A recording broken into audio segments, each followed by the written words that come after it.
Hello everyone, আসসালামু আলাইকুম। আজকে আপনাদের সাথে শেয়ার করব খুবই স্পেশাল একটা ডিশ, যেটা নাম হচ্ছে মাটন রোগান গোশ। এই মাটন রোগান গোশটা কাশ্মীরে খুবই ট্রেডিশনাল একটা খাবার, এটা আমরা সবাই জানি।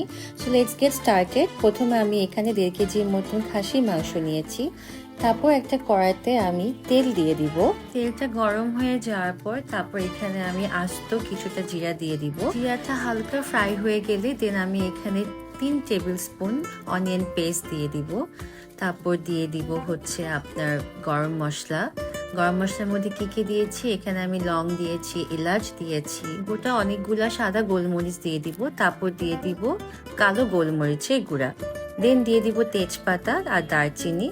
আমি ঠিক এই মশলার মধ্যে কিছুক্ষণ সব খাসি মাংসগুলো দিয়ে দেন আমি মাংসগুলো লো হিটে আস্তে আস্তে করে স্টার করে নিব।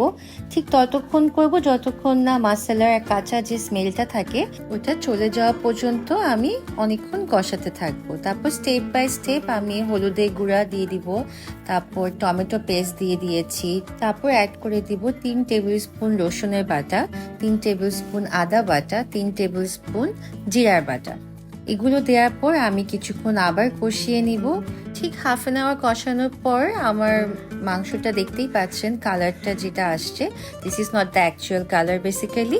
এখন হচ্ছে মেইন পার্টে কি অ্যাড করব, অ্যাড করে দিব Kashmiri chili powder 3 tablespoon, then red chili powder 3 tablespoon, then add করে দিয়েছি কোরিয়ান্ডার পাউডার 3 টেবিল স্পুন।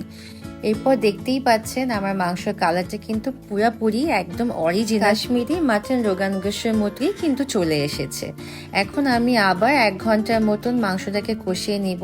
সেটা করার আগে আমি দিয়ে দিব কিছুটা জয়ত্রী গুঁড়ো, দিয়ে দিব 4 টেবিল স্পুন মৌরি, যেটাকে আমরা ইংলিশে ফেনেল পাউডার বলে থাকি। এই মৌরিটাই হচ্ছে মোস্ট সিক্রেট স্পাইসেস, যেটা আমাদের কাশ্মীরি রোগান গোশের মধ্যে দেয়া হয়।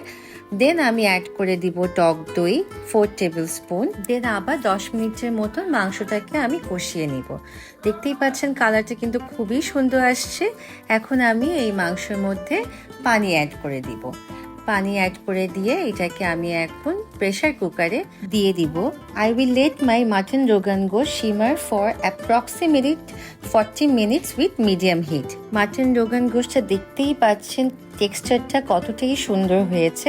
এখন লাস্টলি আমি এখানে অ্যাড করে দিয়ে মশলা 2 টিস্পুন, দেন অ্যাড করে দিব কিছুটা ঘি, দেন অ্যাড করেছি আমি কয়েকটা কাঁচামরিচ, যেহেতু আমি কাঁচামরিচটা আগে দেই নাই।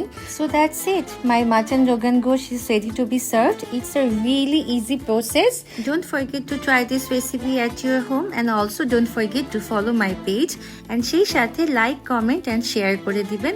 Thanks for watching. Bye everyone.